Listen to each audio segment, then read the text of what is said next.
In this video, I'll show you the process I took to build the Witch King sword. I 3D printed the sword on my 3D printer. I'll be sharing the link to where I got the pattern from in the description. And I also had to print in multiple pieces so it could fit on my small printer.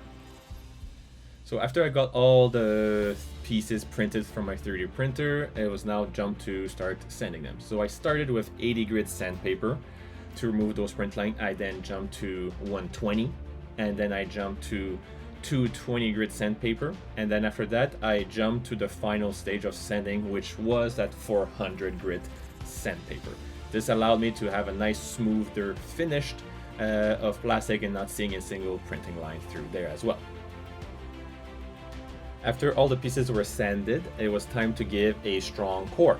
So I had to use a metal core so it doesn't snap when it's all assembled, and I had to screw each pieces onto that rod. As you can see, I had to use a drill to help me screw those pieces together. So since the pommel did not have a hole, I had to drill myself one, and then I connected to the sword, and once it was connected, the sword now has a solid core to be sturdy. To make sure that all the pieces stayed in place onto the rod, it doesn't twist around and all that, I basically use some good strong bonding epoxy to connect all the pieces together. And then to make sure that they stayed there properly when they dried, I basically use a painter's tape, as you can see on the handle, to stay in place.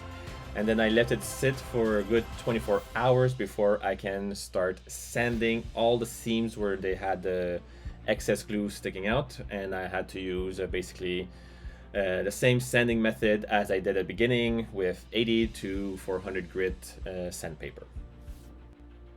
After I sanded down all the epoxy areas, I then added Bondo at each of those seams to make sure that there's no divots or uneven areas at those seams, so I can have a nice even smooth area. So again, there I use from 80 grit to 120 grit to 220 to 400 grit to get that nice smooth sword feel like for the sword.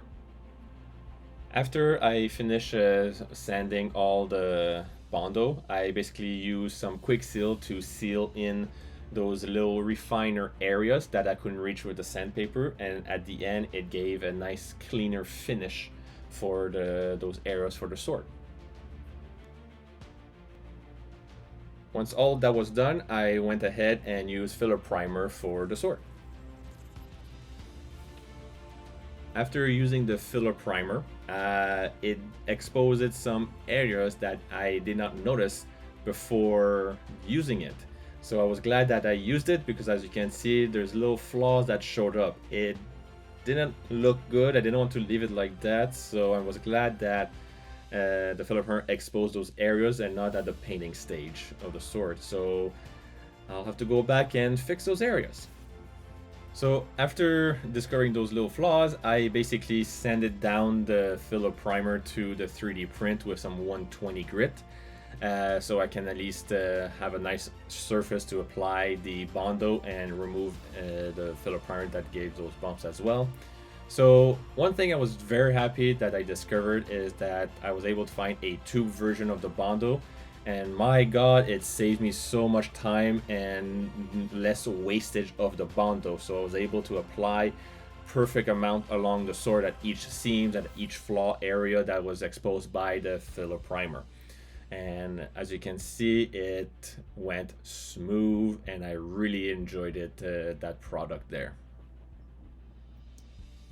So after applying the Bondo to all those areas, I then went and started sanding all those areas again.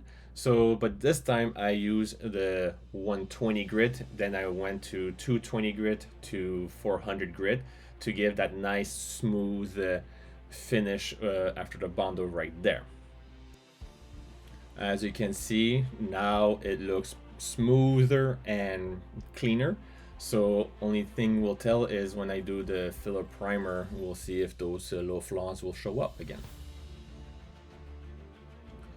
So now it's take 2 on the filler primer to make sure everything is sealed on the sword.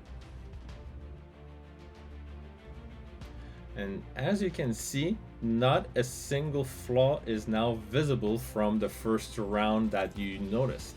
So I'm very happy for this because it's nice and smooth.